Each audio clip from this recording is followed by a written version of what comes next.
Okay, so this is my A to Z. Some of you guys have heard it multiple times, but I'm not apologizing. Sorry, not sorry. I haven't learned it all, so let's see where it goes. So, astounding.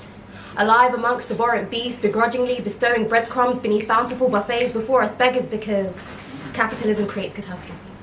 Cash divides, decides your doors, directions, destinations, and even determines your education. And every encounter either elevates or escalates, and evolving expects endurance, and believe me, emotional expression emancipates even if you're far from free. Trust me, go try it, and if it doesn't work, then come fight me. You see, I'm forever frustrated, foggy, floating, and forgetting in fantasy frequently. Feuding and forming faithful foundations and fielding flowers, growing and garnering grief. Getting grounded. Guarded as greed glows globally, I guess giving really does give the giver. And gratitude grants gold. Genuinely gets up and go, guide your galaxies. Glow gracefully. God guides his herd, he heard hearts hurting, hurling hatred and hiding from healing. And hunger hurts. History hurts. Hearing how indigenous identities were incinerated in ignorance by infuriating individuals just why. Just like judgmental judges justifying jagged judgments on juxtapositional juniors just. No kindness kills. Because knives kill and knowledge kills and lights kill and killing kills, so I'm knowingly longing to live low-key, loudly, luxuriously. You see, love left lethal lesions that healed through the seasons, but life is life in me.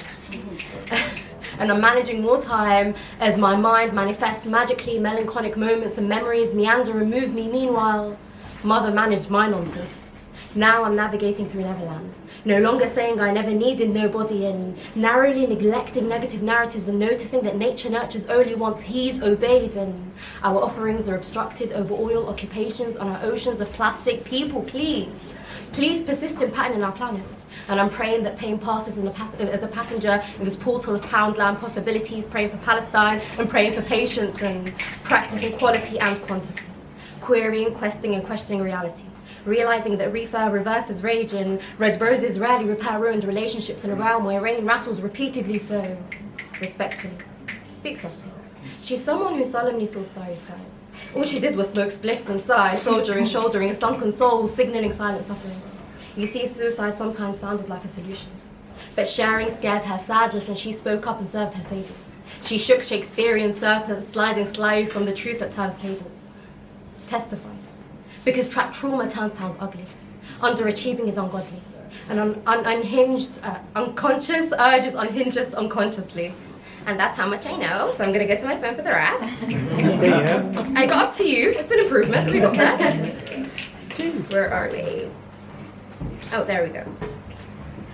Underachieving is ungodly. And unlearning ultimately unearths universes whilst untold urges unhinge us unconsciously.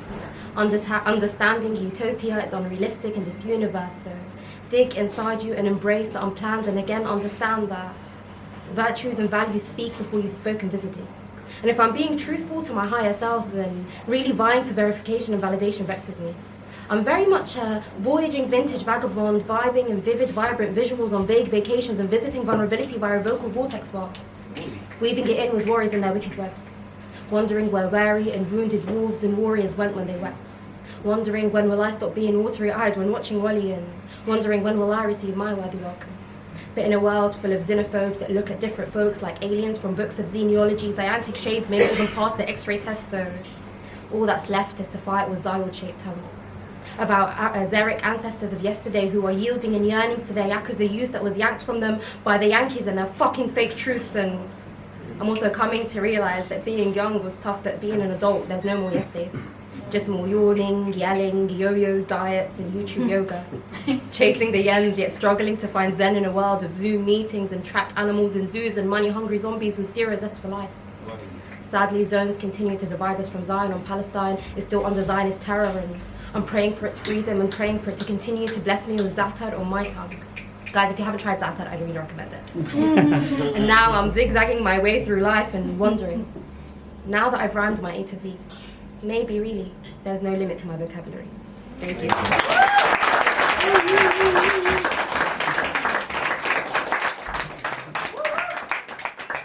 So the next poem I'm performing was actually a prompt by Metaphorest, my friend, and his prompt was The Moon That Outlived the Sun. Oh, this is my favorite!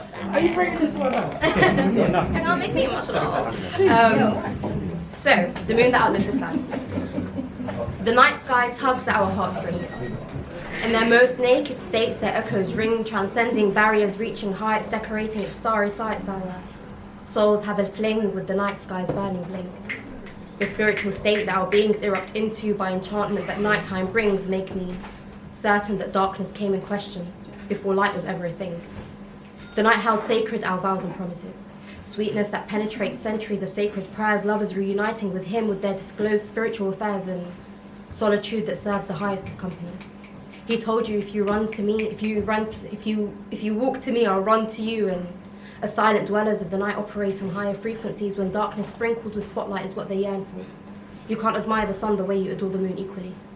The night holds hostage our physical form, as minds deviate from the daytime norms, seeking to find truths hidden away for centuries. Reflections that reflect interdimensionally, and visions of prayers revealing mystical stairs climbed by burdened souls shedding their liberating tears. Painful thoughts buried in morning's graveyard they bear, dug up and revealed to him, hung in nighttime's air. He said a plea made to me in these hours of dark, sincerely will never hit like an arrow that won't miss its mark.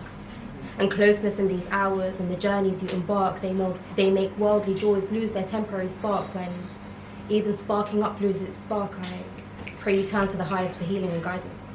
This night is an invitation for him to keep your soul company through worldly silence, meditating that leads to awakening, facilitating doors that rotate in waiting. As you choose your path through the nighttime tunnels you travel, destinations that are built when the moon shines and the sun breaks down to rubble, makes me certain that the moon outlived the sun to heal souls riddled with trouble.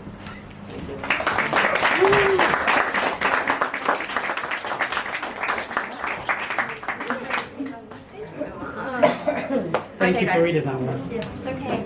Thank you for prompting me. So guys, a little switch up here. It's called 27 Things I'm No Longer Afraid of.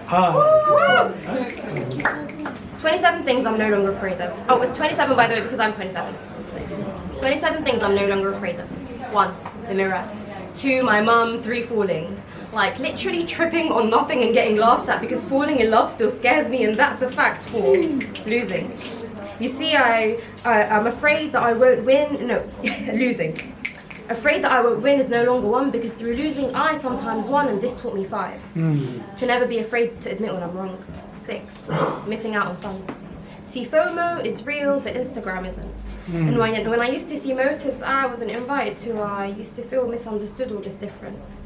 But the truth is, the party never started if I was missing. 7 dogs, 8 dying, 9 public crying, 10 heights, 11 roller coaster rides, 12 aging. But I'm not really a fan of my wrinkles. 13, I'm funnily no longer afraid, deadly afraid of green Pringles. 14, middle-aged white men too. I'm slowly starting to warm to you. 15, sparkling water.